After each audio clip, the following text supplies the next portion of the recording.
We knew this day would come. We knew it all along. How did They go holding in Shea Casey. Nish Casey got Reed. But just made of her goal. Touching force on a Jellyfish. Kick out Jackson. Goal! Scoring to Shea Casey.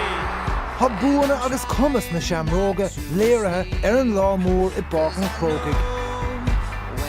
Das na clubbanna eile tá buach fain dí triste acu ina gúigí den chiad riamh. And when the daylight comes, I'll have to go. But To be that's again, Joe. With Cheshire. Agus Padre mar Hoops and Son. And Dish force on the will. Agus Tog Murray. Agus Shannon hat-trick to Richard Murray.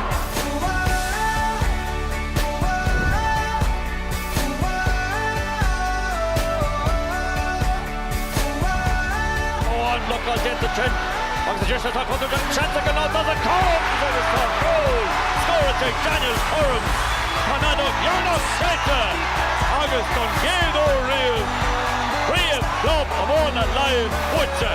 Egan Burren kill Cormac Kinapi. but now it's all that I want, all that I want, all that I want.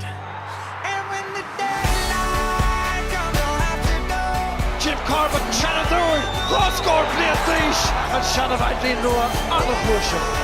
Agus Tog, a dive feint, and geared away. Corney Nail, a goal, cut tour la Sala.